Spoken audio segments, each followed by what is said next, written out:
He say God for the people. Saka kunya ku. Plumbing yedi kuroarwa pasi.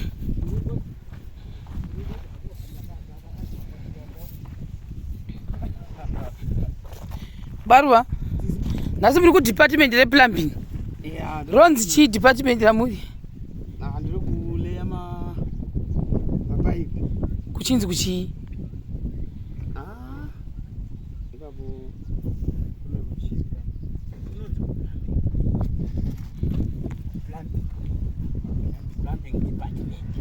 plumbing department.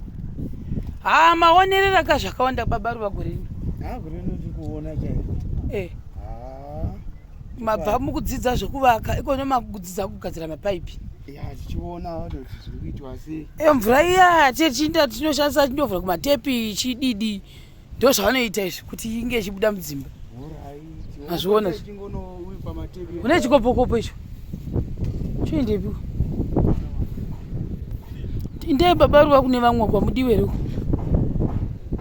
Saka ndo mapaipi ari kukonekitwa ukona midhuri yedu zvimwe zviri kubudapo tokutsvaga pekupinda napo apa amozviona mapaipi ese zvimwe zvese izvo saka ndiyo nepanapo ndikasadoni iri ramirira kuvakwa iri ramirirawo kuvakwa iyi ndo inlet here ndo chii yacho iyi yamaita iyi outlet ndo uko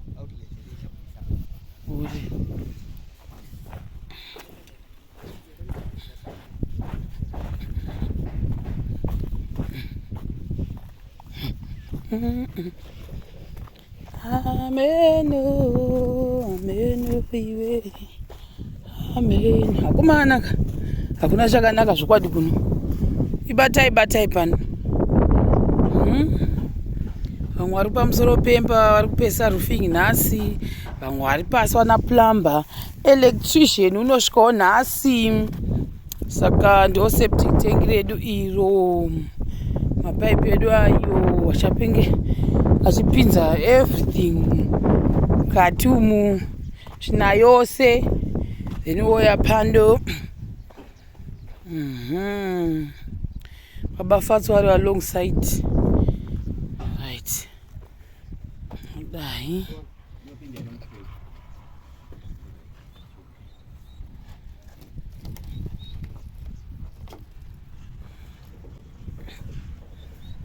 izvozvo ikera dzinobuda zvapa mvura ichipindapo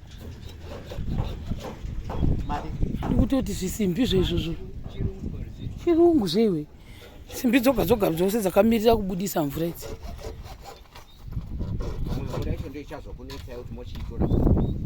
Kuti mvura kuti vanotora papi handifungi kuti pabhana solution ndofunga itoripo kare.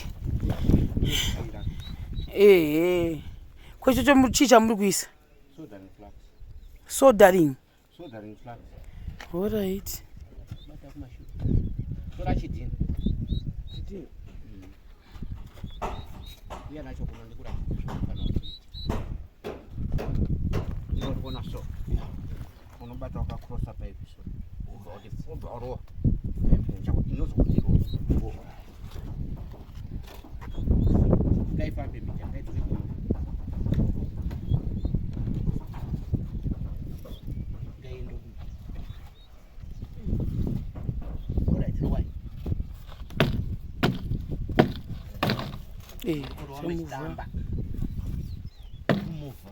Musamuvhisa kwenda uko. Ndekedzai. Makabata iro iko. Right.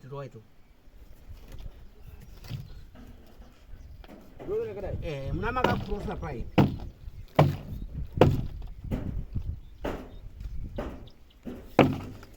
Ndinashasha hapana chidina. Komadi kuti baba uyu vaende uku kuvachinjana na Baba Ruva. Ende uku. Baba Ruva ende uku kuva baba yakiranga vauyo.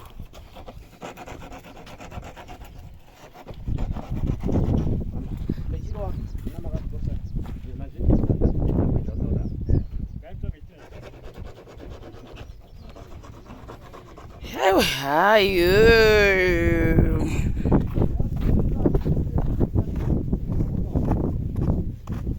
pane vanhu vaitonyatsokuti todawo maseptic tank mumamisha yeduwo.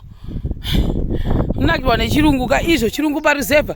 Panapa pane hot water baba, hot water giza dead dzedzaudzo.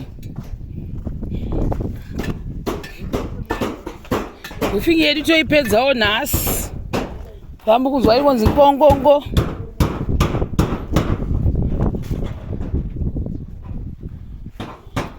Iri pepa iri kunezvirapuya rakaunyana. Inde muno bedroom muya makakumbigwa kuti kuitwe special toilet for gogo umo maiswa mapaipi ndo pachaenda sisite racho. Saka pachavakirigwa apa ndo pachabudaikira. Saka panapa ndo pachavhugwa futi chiwindo apapo. Taiti zvisiri muplan zvakazwa. Kwa apa asi padaiswa shower.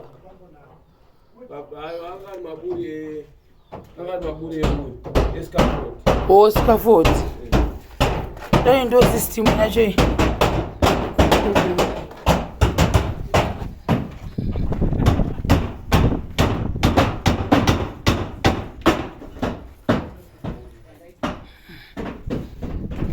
Muno mukitchen apa ndo pachaya singi. Ona zvatopo zvesingi izvo. Chirungu pazevha.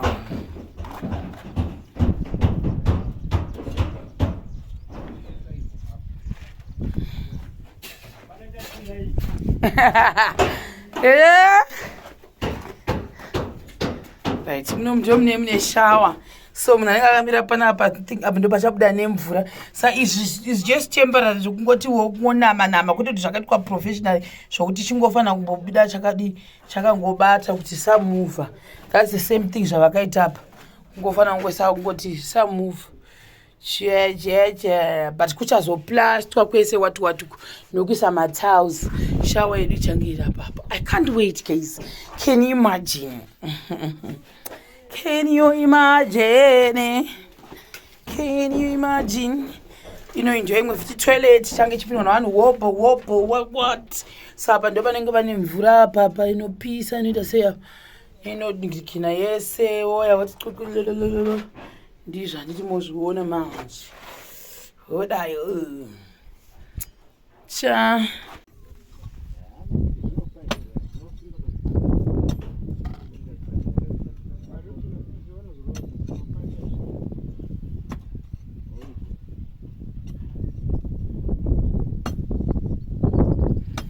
apo zvato ready kuti igozobudisa flashing system apo. All right.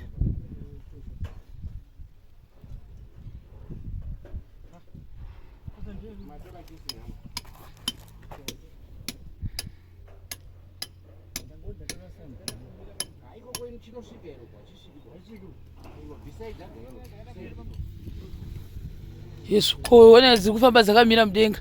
Kudiko.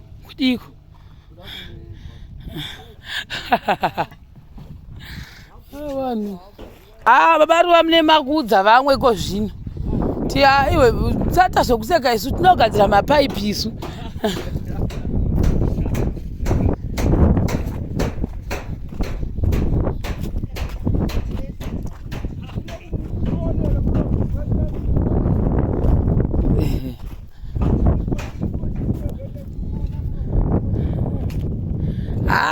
Zvavharana.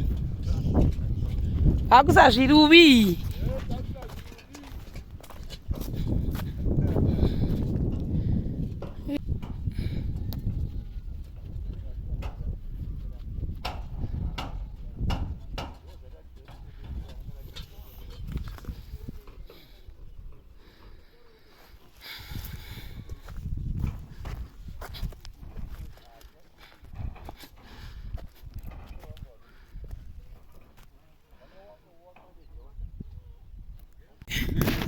Esse grupinho.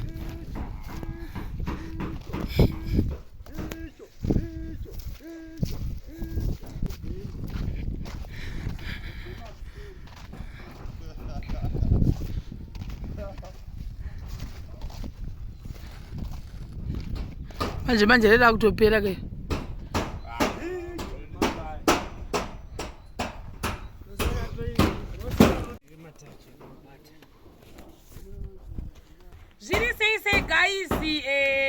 nhasi tokoti muswa 26 handiti 26 nhasi 26 November nakoti kotora madetsi kuitira kuna mwana kunosha kuti pamwe zvakaitwa kare kuti asazvaitwa kana kuti nyepera so pana apa I think ndakambokuradzirai nezuro kuti plumbing yedu yatanga uye zvoda kuti vagozotitsanangurira Mr. Plumber chimbobvisai zvekola henyu kuti vatitsanangurire kuti zvii zviri kuitika apa chiuyai padhuze Mr. Plumber chititsanangurirai kuti chii chiri kuitika apa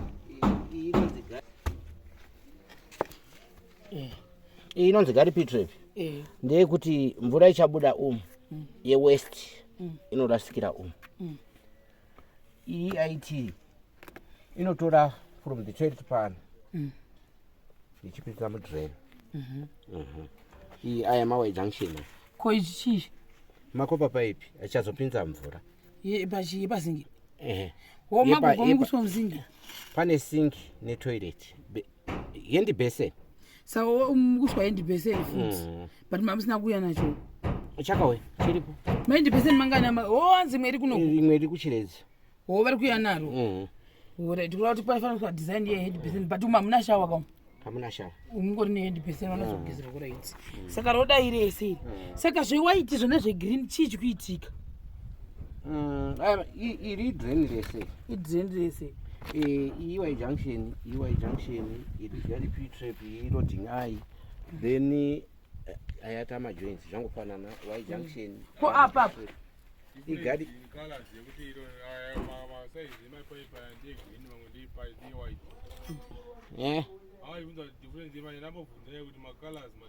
white negreen pane surface neunderground zvichireva kuti kudini underground inopinda muvhu neino surface ndiyo inobuda pasurface pashi aya kuita white design chete kungoti gari racho rakangoyo ndeye white saka apa iyi ndio munopinda west inobva mutrade musinki ko ikabloka ipasinki munonovhura papi ikabloka panopulanjwa ipapo ndo paonesa chitanda uchidai uchidhokonya ikablokera muline inorodwa from there ichiunzwa kuno kumune muchoziva kuti yablokera apa zvinooneka then apa pakeko ichi chichamavhura chakadai chiuya papapa hapana pipe one apa ioverlap yangu pakuchera apa hapana basa apa panovhagwa wodaiwo so chii chikuitika apa ipapapa iroding eye so revei kana muchiti loading uchiisa mvura here loading eye ndepekuti kana likabloka inobaya napo ipapo icheri saka pachavharwa chofanira kusara chiri pashi icho chofanira kusara chiri pashi futi chichazovakirwa zvinhu izvozvo zvofanira kuvakirwa zvosara zviri pashi pafuti apa ndizvo zvimwe chete richatorapo from the shower ne from the basin ko apa hawana muna kuekera saka ichi neichi zvichasevha apo zvichasevhwa pamwe chete pa kurava kuti imisa mabhendi kwautopinda anoenda kunze kweplastering ndezvekunze kweplastering right saka zvose izvi zvangosara paplastering kungonama marekera tichisiya simbi dzeni dzakadai mozoya muchisotana nadzo tichicheka tichichidesigna right saka apa vanhu moziva kuti sei ndanditidega ndibva ndangotanga taita before panga pachitanga pachichegwa kubva zuro svika nhasi then nepavachazodzoka because vari kuita 2 days vari panapa votomboinda plus